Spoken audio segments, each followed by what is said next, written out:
हर हर महादेव। आज शिव पुराण रुद्र संहिता पार्वती खंड का अत्यंत पावन अध्याय सुनिए, जहाँ शिव और पार्वती का दिव्य कन्या दान होता है और देवता साक्षी बनते हैं। चलिए शुरू करते हैं अध्याय 47 की सुंदर कथा।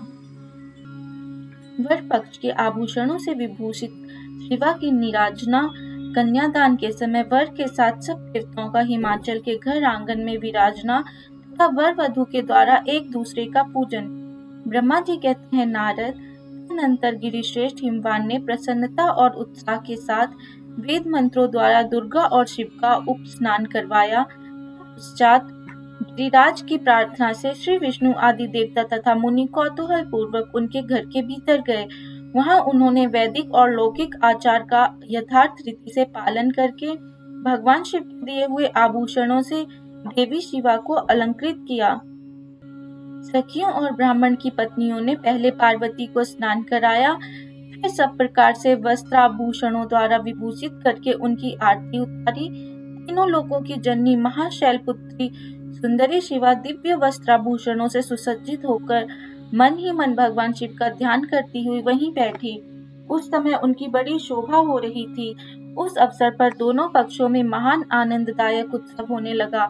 ब्राह्मणों को शास्त्रोक्त रीति से नाना प्रकार का दान दिया गया। अन्य लोगों को भी वहां भांति भांति के बहुत से द्रव्य बांटे गए। विशेष उत्सव के साथ गीत और वाद्य आदि के द्वारा लोगों का मनोरंजन किया गया। तदनंतर में ब्रह्मा, भगवान विष्णु, इंद्र आदि देवता तथा मुनि ये सब की सब बड़ी प्रसन्नता के साथ सानंद उत्सव मनाते हुए भक्ति भाव से शिवा को प्रणाम कर शिव के चरणार विंदों के चिंतन पूर्वक हिमाचल की आज्ञा ले अपने अपने स्थान पर चले गए। इसके बाद गर्ग ने कन्यादान का समय जान हिमाचल से श्री शंकर तथा बारातियों को बुलाने के लिए कहा।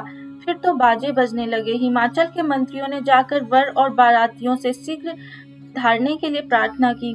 वे बोले, कन्यादान के लिए उचित समय आ गया है, अतः आप लोग शीघ्र मंडप में पधारें। तदनंतर भगवान शिव को सुंदर वस्त्राभूषणों से सुसज्जित करके वृषभ की पीठ पर बिठाया गया और जय बोलते हुए सब लोग चले गए। भगवान शंकर को आगे करके बाजे बजाते और कौतुक करते हुए सब बाराती हिमालय के घर को गए।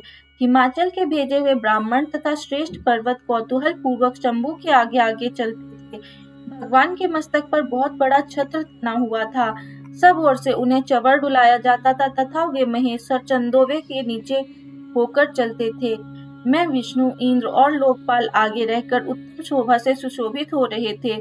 उस महान उत्सव के समय शंख, भेरी, पट, आनग और गोमुख आदि बाजे बारंबार बज रहे थे। इन सब के साथ जगत के एकमात्र जीवन बंधु भगवान शिव परमेश्वरोचित तेज से संपन्न हो यात्रा कर रहे थे।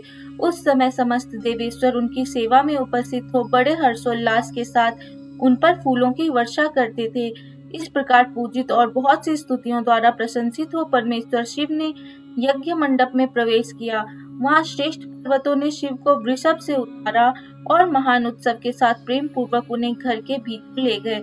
हिमालय ने भी घर में आए हुए देवताओं सहित महेश्वर को विधि पूर्वक भक्ति भाव से प्रणाम करके उनकी आरती उतारी। फिर महान उत्सव पूर्वक अपने भाग्य की सराहना करते हुए उन्होंने अन्य समस्त देवताओं और मुनियों को प्रणाम करके उन सबका समादर किया। श्री विष्णु महेश्वर को तथा मुख्य देवताओं को पाद्य अर्घ्य देकर हिमालय उन्हें अपने भवन के भीतर ले गए और आंगन में रत्नमय सिंहासनों के ऊपर मुझको, विष्णु को, शंकर जी को तथा अन्य विशिष्ट व्यक्तियों को बिठाया। उस समय मीना ने अपनी सखियों, ब्राह्मण पत्नियों तथा अन्य पुरंधरियों के साथ आकर सानंद आरती उतारी।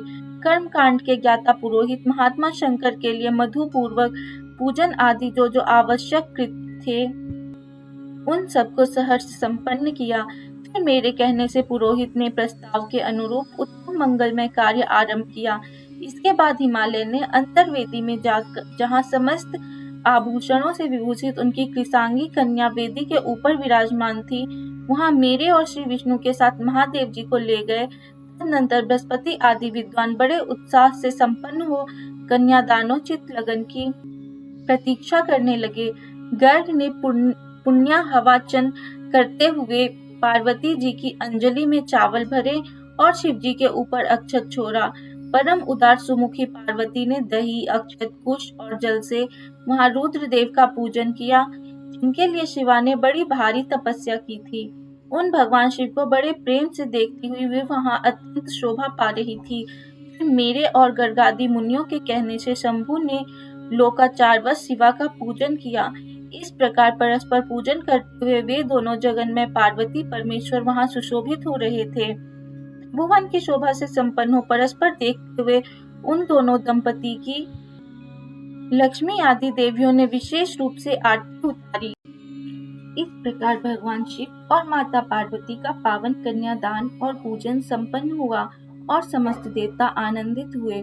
यदि आपको यह शिव पुराण कथा पसंद आई हो तो वीडियो को लाइक करें, अपने प्रियजनों के साथ शेयर करें और ऐसी दिव्य कथाएं सुनने के लिए चैनल को सब्सक्राइब जरूर करें।